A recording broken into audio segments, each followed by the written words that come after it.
Hey, what's going on, guys? Today we're going to be going over the various Temtem designs that didn't quite make the cut. These are designs that were scrapped due to not being chosen by fans given the various Choose a Temtem contests that played out during the game's early Kickstarter days. It's extremely interesting to see what could have been, and I'm happy to say that this video is going to be in collaboration with another Temtem YouTuber named FQSSIL.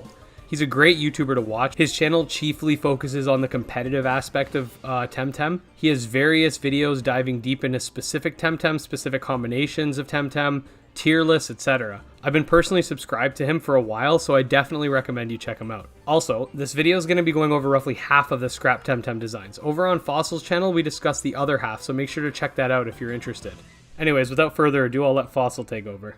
So these are going to be from a post that they made during their Kickstarter phase. They were breaking down how the Temtem were created, and they gave us kind of like a little scoop into some of the designs they had.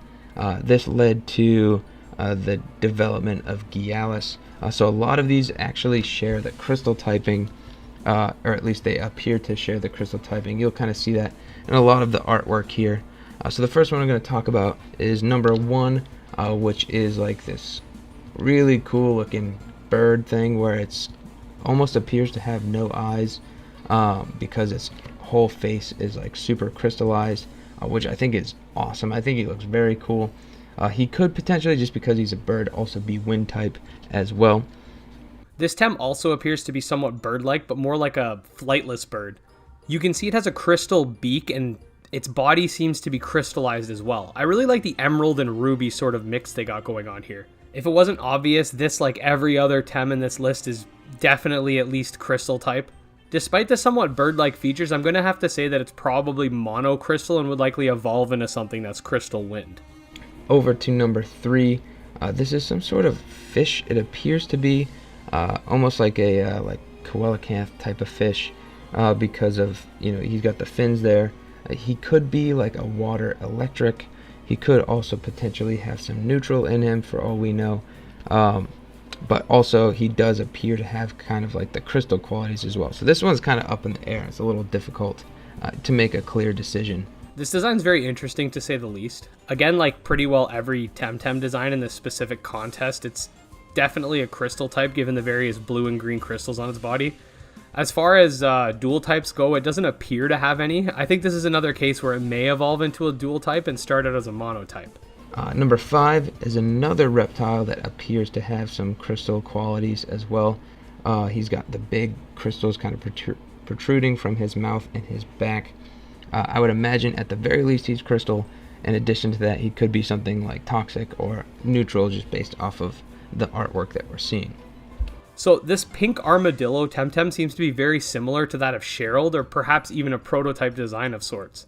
If I'm being honest, I actually like this armadillo better. This one has potential to be crystal and earth type, much like Bun Bun, but less obvious about its earth type background. Armadillos are known for digging up people's lawns in some areas of the world, so the earth type may be able to fit here. Number 7 is this little like Cyclops Gnome looking guy. Based off of the fact that he's got these kind of punching gloves, he could be melee, but he's most certainly crystal because he's got a giant one protruding from his like helmet or his head there. So it would be kind of cool to see another crystal melee type, especially one that he appears quite small in comparison to maybe some of the other Temtem. So it'd be kind of interesting to see how big of a punch he could potentially pack there. Let me just say that I love this thing. One thing we don't have enough of in Temtem, in my opinion, is bugs. Yeah, we have Wally and Wally, but this thing is the coolest looking bug design I've seen in any monster taming game in a long time. I love the crystallized wings, and even the little stinger on its butt is a different colored crystal. Unfortunately, Temtem doesn't have a bug type, so this would likely be just a monocrystal type or maybe a crystal wind type due to the fact that it can fly, but one of the two. Number 9 is almost indefinitely a crystal and nature type. It's this giant crystal deer. Kind of looks like that thing from that Harry Potter movie where there's like that giant glowing deer thing. But it's kind of cool to have like the antlers and everything be made out of crystal. It'd be interesting to see, if there is, maybe there's deer for every type, because we already have the Ampling, which is electric. It'd be kind of cool to see if they did a deer or like a stag for every type that we have in the game. That'd be kind of interesting thing to see. So this Temtem doesn't even look like it's alive. It has no face and almost looks like a crystal sculpture. I actually really like it. Now for this Tem's typing, I'm pretty confident that it's crystal and mental type due to the floating crystal above the almost crescent moon shaped horns it has.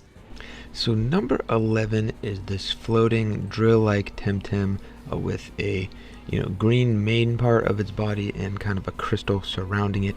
He does appear to have some little wings on the side, so you can imagine he almost appears to be some sort of like bug or like a chrysalis of some kind, so you could think that maybe potentially it would have wings in the future, making it crystal and potentially wind, or depending if it's a certain type of bug, it could also potentially be toxic. This one's another faceless crystal type that seems to be based off of a dream catcher. This one also features a floating crystal much like number 10 did, so perhaps this one is also crystal and mental type. It would fit the dream catcher concept given the relations between dreams and the mind.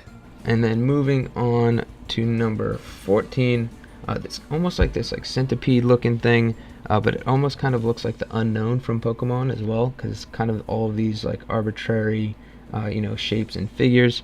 If I had to guess, it's definitely crystal. Could also be crystal digital combo, just because of like the shapes and stuff. On top of that, it could be something that's a little more basic. It could just be neutral in combination with one or two of those as well. This mole Temtem sort of seems like the Temtem equivalent to Diglett. You can only see its head because most of its body's underground. Given the crystal helmet and the ground aspect, it's clearly an earth and crystal type. Number 16 is this kind of pink flying bug looking guy. He's again appears to be very much crystal, and with the fact that he has wings and that he's flying, you can make the assumption that he is potentially wind as well. Okay, so this thing is awesome. It's like a crystal golem creature. Whoever didn't vote for this is a downright psychopath because this thing looks sick. As far as typing goes, other than crystal, it's kind of hard to pinpoint a secondary typing. Perhaps digital. Now, it does look a little bit robotic, but not really. The digital type was created according to the lore by fusing electric Temtem with crystal Temtem, so maybe this is like the first digital type. There doesn't seem to be any electric features though, so it's highly speculative to say the least. And the last one for this category is this wolf, or this, dire wolf. He is definitely crystal, and it looks like, based off of his artwork, he's probably neutral. It's kind of cool how you see that his legs are like alternating, with one being crystal and then the next one not, and like his back leg is also crystal to kind of pair up with that. It's kind of an interesting take on the artwork. Again, I think some of the crystal artwork is like the coolest just because it's got this like the crazy sharp edges, the bright colors. It's like perfectly exemplified in Gialis, as you can see from his artwork, and then all of the other crystal Temtem have some pretty crazy artwork as well. So the next category was actually a contest to decide 2 monocrystal evolutionary trios to be included in the game. As you can see, these 2 lines look similar, and that was sort of Crema's dilemma. This choice would decide what they would consider to be the most iconic Tukmani Temtem, and as we know, the Lapunite line won this contest. Interestingly, the vote ended up being pretty close, but nevertheless we'll never see this line as they're so similar to the Lapunite's line. I think a major part in making the Lapunite line the winners were the final forms. I do believe Xenarith is a better design than this unnamed final form, though I actually prefer the middle stage to the scrapped evolutionary line over Azeroth, if I'm being honest. Jumping on to the final Choose a Temtem that we had the opportunity to vote on. This is where I believe we got Nidrasil that came into the game.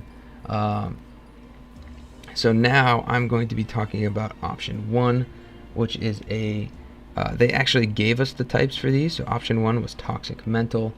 So you can see it's this kind of reptile thing.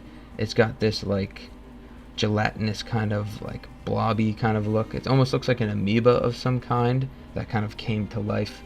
It's kind of very cool. Number 3 on this list is this cute panda Temtem. So like Fossil stated, we already know these Temtem types, and this one in particular was a crystal fighting type. It's actually really cool that it mirrors Gialis' typing, yet is vastly different in design. I can imagine it maybe evolving into something like a crystallized Pangoro. And now my favorite one is this little tulip dude. So he's like a little snapdragon kind of guy. Apparently he was going to be toxic nature to kind of be the same typing as Nidrasil. This was, I believe, the one that I actually voted for. It's kind of funny how his like the petals to the flower or whatever are his like little collar, and it looks like he's wearing like a little outfit. So I thought he was like really goofy looking. That's why I voted for him. But you can imagine that like the evolution to this could be something like really crazy if you have this big dragon head that starts to come up and out of there, like a Venus flytrap or something crazy like that. The final Tem on this list is this bird-looking Temtem with a cape that seems to have gloves on. It looks like a superhero, and it was a toxic and melee type Temtem, much like Mushuk.